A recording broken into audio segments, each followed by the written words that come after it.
तो चलिए बिना देर किए इस दस्तावेज के इंट्रोडक्शन से ही शुरुआत करते हैं। इसकी शुरुआती पंक्तियों हमारे इतिहास के एक बहुत बड़े नुकसान की तरफ इशारा करती हैं। मैं स्रोत से वो अंग्रेजी की पंक्तियां हूबहू पढ़ती हूँ। जी, पढ़िए। इसमें लिखा है, दो documentation is scant, it is believed that nearly every community, country and culture has a lengthy history of using various methods of informal dispute resolution.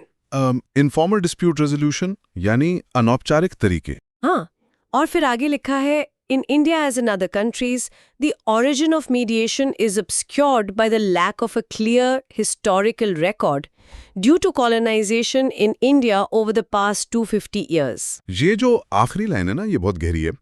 Bharat में लगभग 250 सालों तक ब्रिटिश शासन रहा।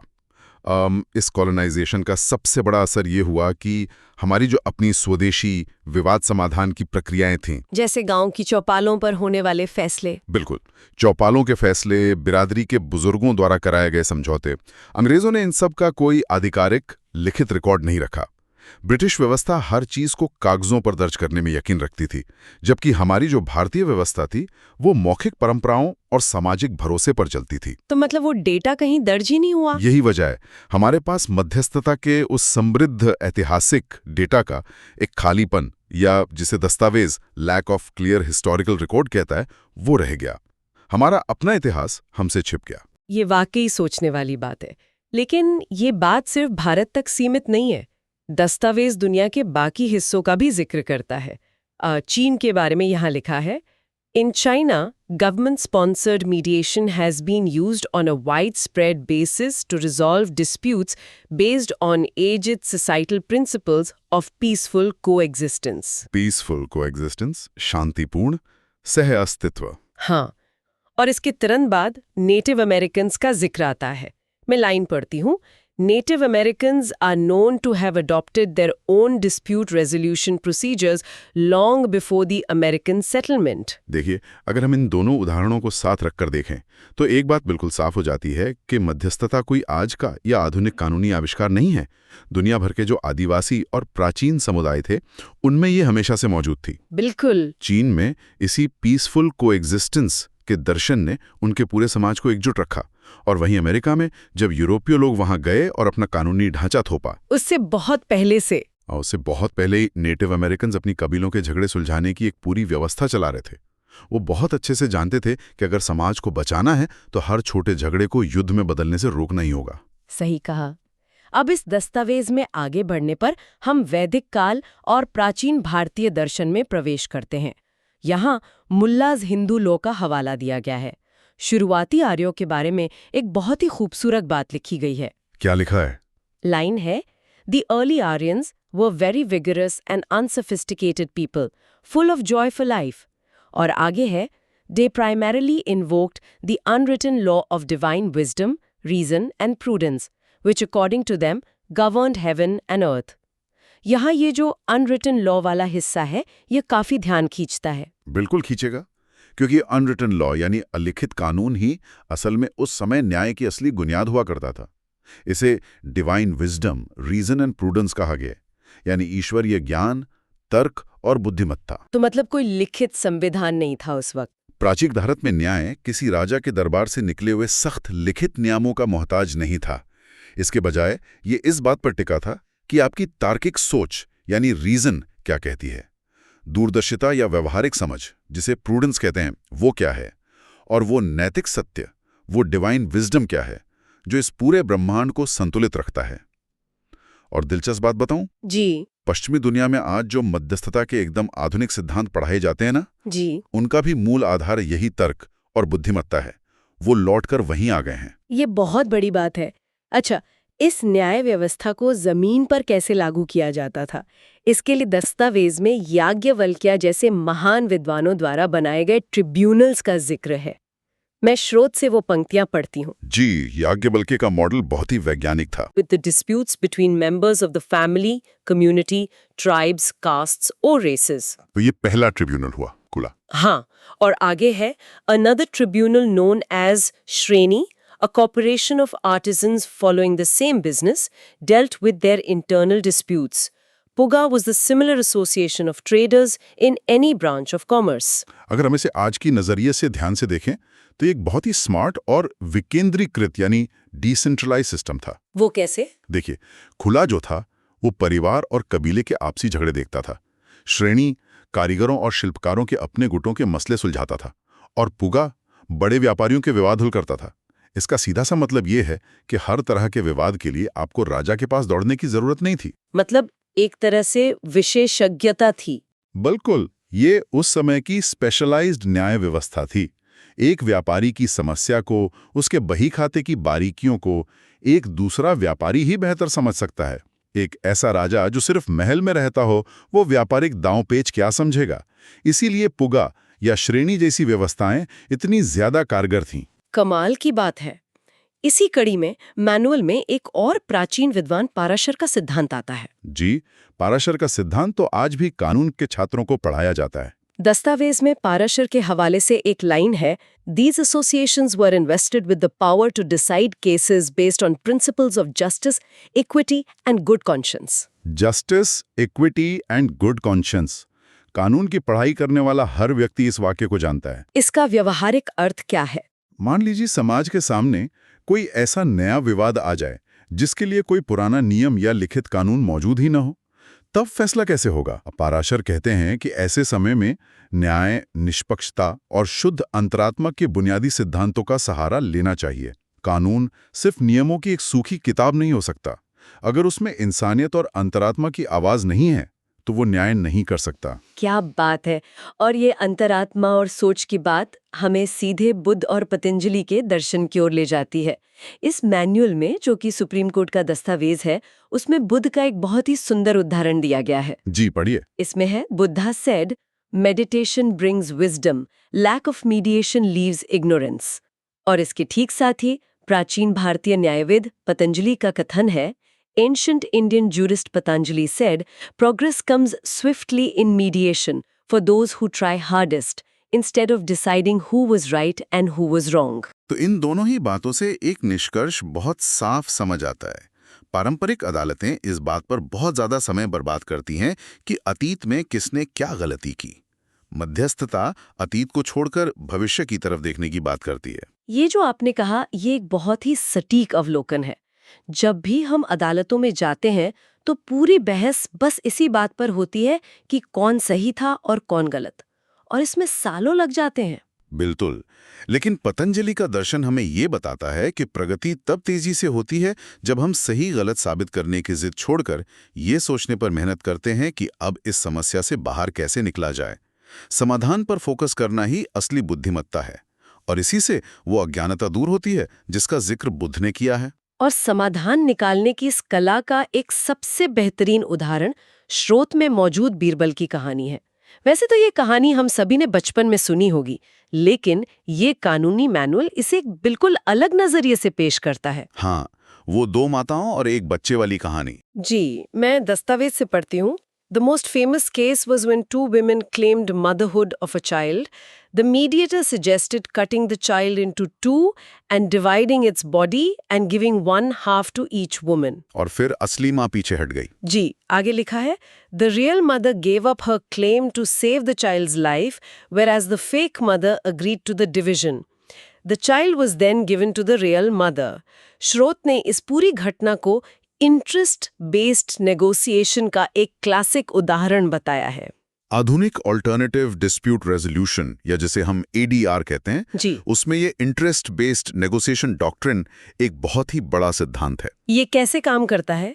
होता क्या है कि जब भी दो पक्षों में विवाद होता है जी, तो वो अपनी एक पोजीशन ले लेते हैं, यानी एक अड़ियल रुख अपना लेते हैं।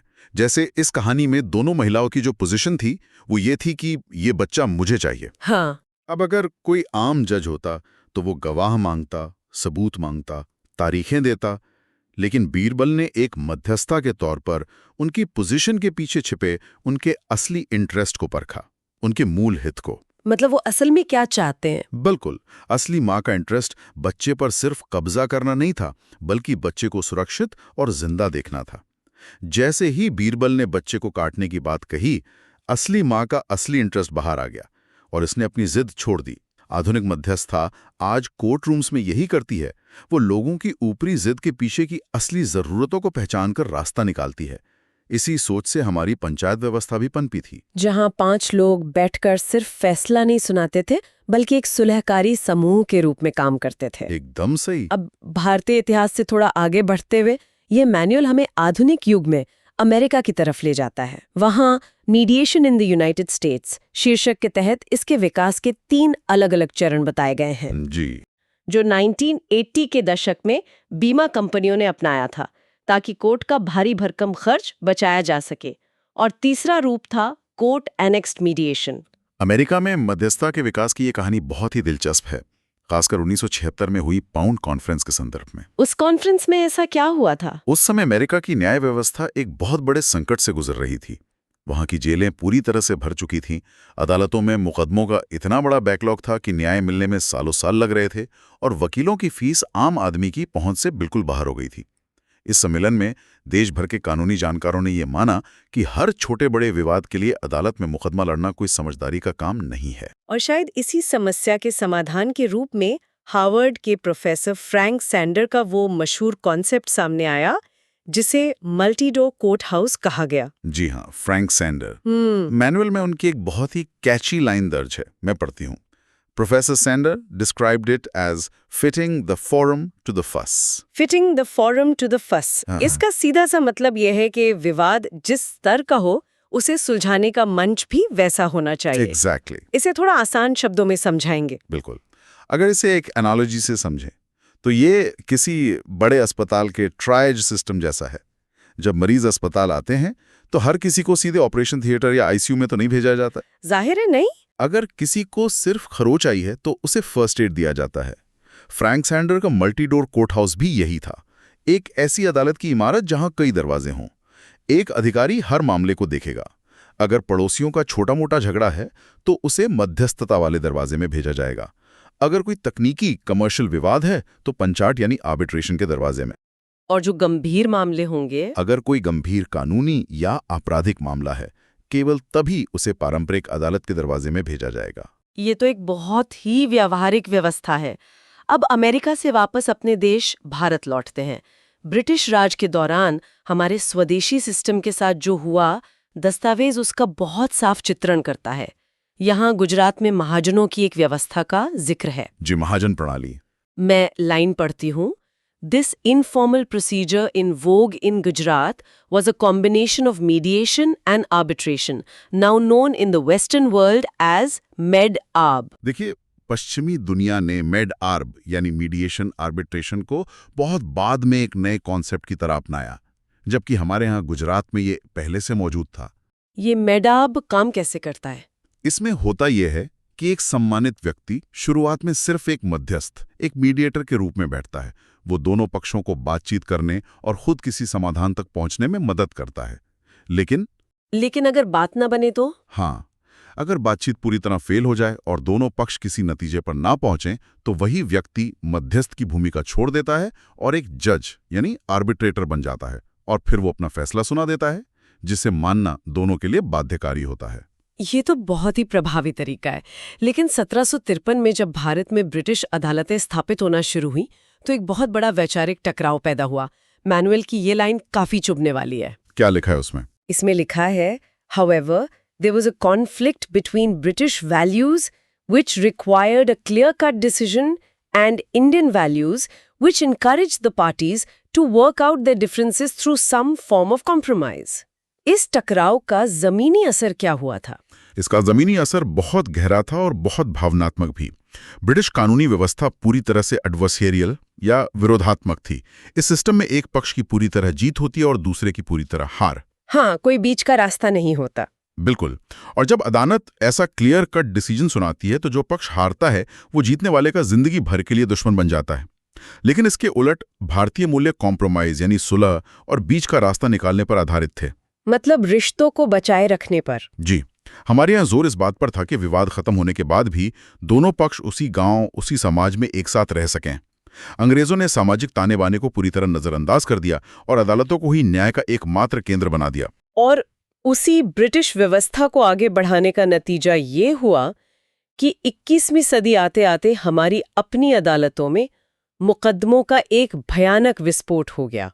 मैनुअल बताता है, an explosion in litigation resulted from multi party complex civil litigation. और इसमें आबादी का बढ़ना भी शामिल था। जी, इसमें आगे लिखा है, increase in population, the government became a major litigant, यानी आबादी बढ़ी, व्यापार के जटिल विवाद बढ़े और खुद सरकार सबसे बड़ी मुकदमेबाज बन गई। जब सरकार खुद हर दूसरे मामले में एक पार्टी बन जाए तो अदालतों पर बोझ पड़ना तो तय है।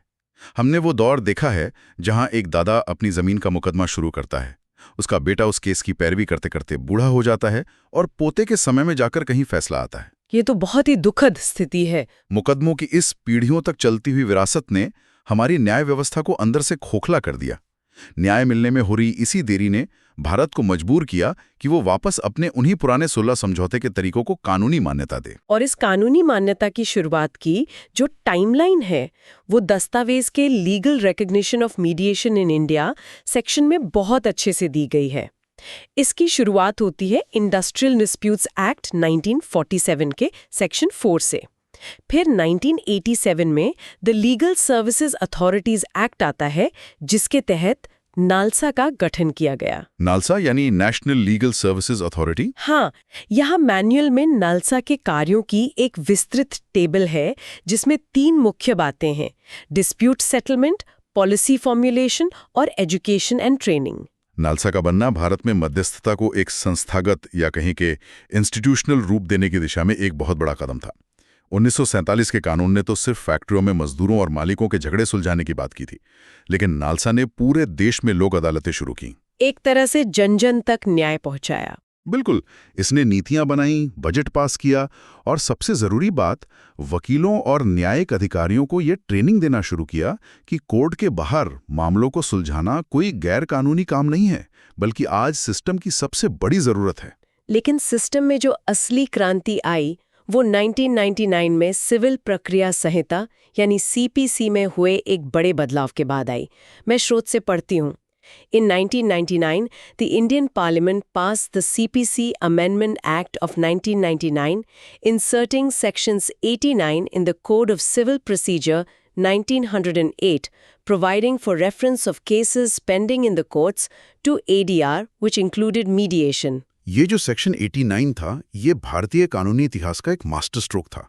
अभी थोड़ी देर पहले हमने अमेरिका के जिस मल्टी डोर कोर्ट हाउस की बात की थी ना, जी, फ्रैंक सैंडर वाला मॉडल। सेक्शन 89 ने भारत की सभी सिविल अदालतों को उसी रूप में बदल दिया। इस कानून ने जजों को ये ताकत दी कि वे अदालतों में बरसों से लटके हुए सिविल मामलों को बाहर निकालें और दोनों पक्षों को कानूनी रूप से मध्यस्थता या लोक अदालत के जरिए मामले को बाहर सुलझाने का ऑर्डर दें। ये जजों के लिए बैकलॉग कम करने का एक बहुत ही शानदार हथियार बन गया। इसके बाद तो चीजें काफी तेजी से आगे बढ़ी। Evolution of mediation in India वाले हिस्से में बताया गया है कि साल 2000 में अहमदाबाद में पहली बार अमेरिकन ट्रेनर्स ने मध्यस्थों को ट्रेनिंग दी।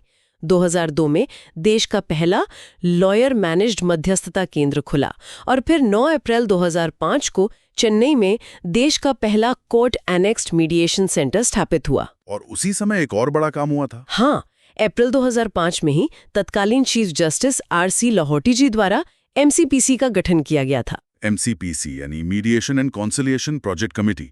इसके गठन का सबसे बड़ा फायदा ये हुआ कि इस पूरी प्रक्रिया में एक क्वालिटी कंट्रोल आ गया। वो कैसे? ऐसा नहीं है कि कोई भी व्यक्ति अपनी मर्जी से मध्यस्थ बनकर बैठ जाए। इस कमेटी ने सख्त नियम बनाए कि एक मान्यता प्राप्त मध्यस्थ बनने के लिए किसी भी व्यक्ति को कम से कम 40 घंटे की थियोरी ट्रेनिंग लेनी होगी और 10 वास्तविक मध्यस्थता मामलों का हिस्सा बनना होगा। इससे इस पूरे पेशे में एक प्रोफेशनलिज्म आया। लेकिन कहते हैं ना कि कोई भी बड़ा बदलाव बिना विरोध के नहीं होता। वकीलों के एक बहुत बड़े वर्ग ने इस पूरी व्यवस्था का कड़ा विरोध किया। मैनुअल एक बहुत ही अहम फैसले का जिक्र करता है। सेलम बार एसोसिएशन वाला मामला? जी, मैं अंग्रेजी लाइन पढ़ती हूँ। The Supreme Court of India upheld the constitutional validity of the new law reforms in the case filed by Salem Bar Association. यहाँ सोचने वाली बात यह है कि आखिर वकील इस नई व्यवस्था से इतना डर क्यों रहे थे? वकीलों का जो डर था वो बहुत ही व्यवहारिक और उनकी रोजी रोटी से जुड़ा था। ब्रिटिश सिस्टम में वकीलों की कमाई इस बात पर निर्भर करती थी कि मुकदमा कितने साल चलता है। मतलब हर तारीख की अपनी फीस होती थी? बिल्कुल। जिसे बिलेबल आवर्स कहते हैं। जब सेक्शन 89 आया और मामले कोर्ट के बाहर जल्दी जल्दी सुलझने लगे तो वकीलों को लगा कि उनकी तो रोजी रोटी ही छिन जाएगी। इसी डर से अनिवार्य मध्यस्थता के खिलाफ सुप्रीम कोर्ट में याचिकाएं डाली गई। तो फिर सुप्रीम कोर्ट ने क्या कहा? सुप्रीम कोर्ट ने बहुत ही संतुलित रुख अपनाया। कोर्ट ने इन नए कानूनों को पूरी तरह से वैध ठहराया और वकीलों को यह भरोसा दिलाया कि मध्यस्थता उनके खिलाफ नहीं है, बल्कि इसमें भी वकीलों की एक बहुत अहम भूमिका होगी। कोर्ट का संदेश एकदम साफ था कि समय बदल रहा है और वकीलों को सिर्फ कोर्टरूम में लड़ने वाले योद्धा के बजाय सुलह कराने वाले के रूप में भी खुद को तैयार करना होगा। ये बहुत जरूरी संदेश था। अब इस दस्तावेज के आखिरी और सबसे तकनीकी हिस्से पर आते हैं, कोर्ट एनेक्स्ड मीडिएशन और कानूनी ढांचा। मैनुअल में कोर्ट एनेक्स्ड और कोर्ट रेफर्ड मध्यस्थता के बीच का फर्क बहुत ही स्पष्ट शब्दों में बताया गया है। जी, लिखा है, in court annexed mediation, the mediation services are provided by the court as a part and parcel of the same judicial system as against court referred mediation, wherein the court merely refers the matter to a mediator. अगर इसे हम आसान शब्दों में कहें तो court referred mediation में जज मामला किसी बाहरी या प्राइवेट मध्यस्थ को सौंप देता है जिस पर कोर्ट का सीधा कोई नियंत्रण नहीं होता। और कोर्ट अनेक्स्ड में? इसके विपरीत कोर्ट अनेक्स्ड मीडिएशन में मध्यस्थता केंद्र अदालत की अपनी इमारत के अंदर ही बनाया जाता है। यह जजों की सीधी निगरानी में काम करता है। इसका सबसे बड़ा फायदा यह है कि जो आम इंसान अपनी जीवन भर की जमा पूंजी लगाकर न्याय मांगने आया है, उसका सिस्टम पर भरोसा बना रहता है। उसे ये नहीं लगता कि अदालत ने उसे बाहर भगा दिया है, बल्कि उसे लगता है कि अदालत ने उसी की बिल्डिंग में उसे एक तेज और सस्ता रास्ता दिया है। और इसी भरोसे को कायम रखने के लिए जो नियम बनाए गए हैं वे भी काफी सख्त हैं। मैनुअल में सिविल प्रोसीजर मीडिएशन रूल्स यानी रूल 11 का जिक्र है, जो प्री सेशन मेमोरेंडम की बात करता है। जी, ये बहुत महत्वपूर्ण नियम है। मैं हूबहू पढ़ती हूँ। Each party shall 10 days before a session provide to the mediator a brief memorandum setting forth the issues and all information reasonably required for the mediator to understand the issue. Such memoranda shall also be mutually exchanged between the parties. और इसके साथ एक और section है। हाँ, Arbitration and Conciliation Act 1996 का section 65 भी कहता है 1. Brief written statement, 2. Further written statement. इन दोनों नियमों का आखिर मुख्य मकसद क्या है? इन दोनों नियमों का सिर्फ एक ही मकसद है, पारदर्शिता यानी ट्रांसपेरेंसी। देखिए, मध्यस्थता कोई ऐसी जगह नहीं है जहां आप बस बैठ जाएं और बिना किसी तैयारी के गपशप करें। बिल्कुल नहीं। होने से कम 10 दिन पहले दोनों पक्ष अपने अपने मुख्य मुद्दे, अपनी स्थिति और सारे जरूरी कागजात मध्यस्थ को लिखित में सौंप दें। और सबसे बड़ी बात, ये सारी जानकारी दूसरे पक्ष के साथ भी साझा की जाती है। तो मतलब कोई कुछ छुपा नहीं सकता। एकदम सही। जब दोनों पक्षों के पट्टे मेज पर पूरी तरह खुले होते हैं तो कोई सरप्राइज नहीं बचता। इसी ईमानदारी और पारदर्शिता की बुनियाद पर एक असली समाधान की इमारत खड़ी होती है। इस पूरी चर्चा को गहराई से देखने के बाद ये समझ आता है कि हमने वैदिक काल के कुल और श्रेणी से लेकर आज के सुप्रीम कोर्ट के रूल 11 तक का एक बहुत ही शानदार सफर तय किया है। दस्तावेज की हर लाइन ये साबित करती है कि न्याय का मतलब सिर्फ किसी को हराना या जीतना नहीं है, बल्कि समाज के ताने बाने को बचाए रखना भी है। बिल्कुल। और सुनने वालों के लिए इस पूरी चर्चा का सबसे बड़ा टेकअवे यही है कि मुकदमों की पीढ़ियों तक चलने वाली विरासत से हर हाल में बचना चाहिए। आज हमारे पास पुराने भारतीय दर्शन, जहां रिश्तों और सुलह को अहमियत दी जाती थी, और आधुनिक कानूनी ढांचे का एक बहुत ही मजबूत संगम मौजूद है। हमें इसका पूरा फायदा उठाना चाहिए। तो आप इस डीप डाइव को खत्म करते हुए इस पूरे मैनुअल के सार पर आधारित एक ऐसा सवाल छोड़ते हैं जिस पर हम सबको जरूर विचार करना चाहिए। जी, कहिए। प्राचीन काल में हमारा समाज केवल न्याय, निष्पक्षता और शुद्ध अंतरात्मा के अनौपचारिक सिद्धांतों और सामुदायिक भरोसे पर बड़े बड़े विवाद आसानी से सुलझा लेता था। तो क्या आज हमारे समाज के बारे में ये सोचने वाली बात नहीं है कि अब हमें एक साथ बैठकर अपनी ही समस्याओं पर बातचीत करने के लिए भी कोर्ट के सख्त लिखित नियमों और इतने भारी भरकम कानूनी ढांचे की आवश्यकता पड़ने लगी है? क्या हम एक दूसरे पर वो बुनियादी इंसानी भरोसा खो चुके हैं? बहुत ही गहरा सवाल है। इस गहरे सवाल के साथ आज की इस गहरी चर्चा में हमारे साथ जुड़ने के लिए बहुत बहुत धन्यवाद। अगली बार किसी नई और अहम जानकारी के साथ फिर मिलेंगे।